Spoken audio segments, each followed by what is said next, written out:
ദിലീപിന്റെ ചിത്രങ്ങളിലാണല്ലോ കൂടുതലും അഭിനയിച്ചിരിക്കുന്നത്.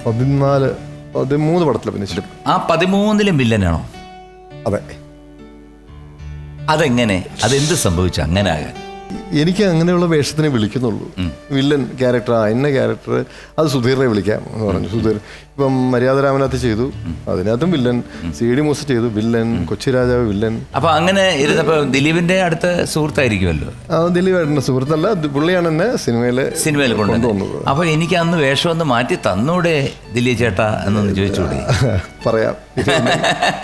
അപ്പൊ എനിക്കിപ്പം പുതിയൊരു സിനിമയില് ഇപ്പം ഞാൻ മറ്റേ വിരുന്നിന് വേണ്ടിയിട്ട് താടിയൊക്കെ വളർത്തിയിരിക്കുകയായിരുന്നു. പക്ഷെ ആ താടിയും പിന്നെ ഒക്കെ എടുത്ത് ഒരു പള്ളിയും പട്ടക്കാരുമായിട്ട് നടക്കുന്ന ഒരു നായികയുടെ ഫാദറായിട്ട് ഒരു നല്ല ക്യാരക്ടർ വേഷം ദിലീപേട്ട തന്നു.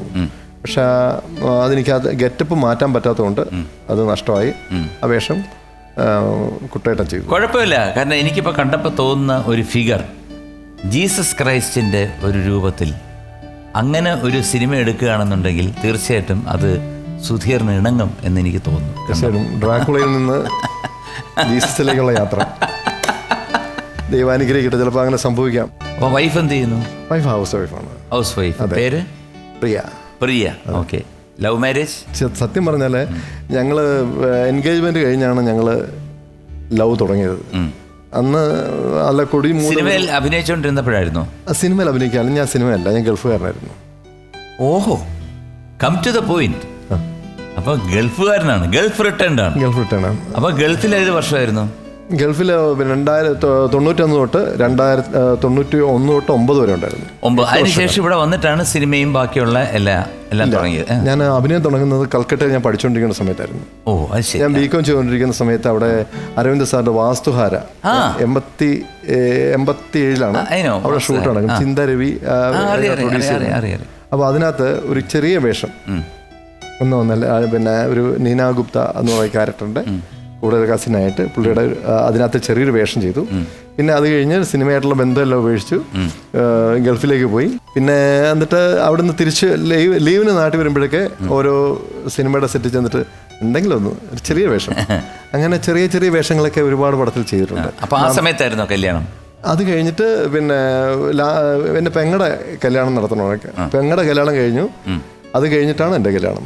റെയിൽവേ സ്റ്റേഷനിൽ വെച്ചിട്ട് ഒരു അമ്മച്ചി ദേഷ്യപ്പെട്ടു, അങ്ങനെ വല്ലതും സംഭവിച്ചോ? ഈ വില്ലൻ ക്യാരക്ടർ ചെയ്തു എന്നൊക്കെ പറഞ്ഞിട്ട്. ജ്ഞാനശീലൻ ഡയറക്റ്റ് ചെയ്ത ഒരു മിന്നുകെട്ടെന്നൊരു സീരിയലുണ്ടായിരുന്നു. ആ സീരിയലിൽ ഉണ്ണി എന്നൊരു ക്യാരക്ടറാണ് ചെയ്തത്. ഈ ഉണ്ണി എന്നുള്ള ക്യാരക്ടർ എന്ന് പറഞ്ഞാൽ ഒരു സംശയരോഗിയാണ്.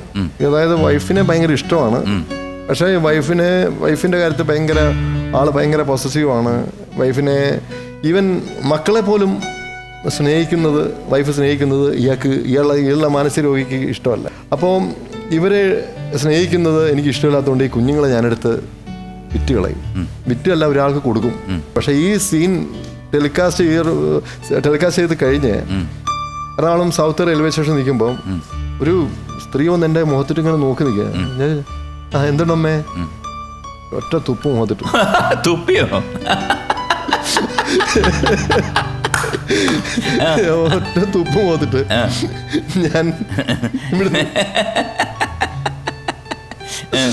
എനിക്ക് കാര്യം അറിയില്ല, മാറി എന്നൊക്കെ പറയാം. എന്തൊക്കെയോ വായി തോന്നിയ കുറേ തെറി ഉൾപ്പെടെ പറഞ്ഞിട്ട് പറയണ ഒരു മനുഷ്യനാടാ നീ, സ്വന്തം കുഞ്ഞുങ്ങളെ എടുത്ത് നാട്ടുകാരൊക്കെ വെക്കുന്ന ചെറ്റാന്ന് പറഞ്ഞ എന്തൊക്കെയോ.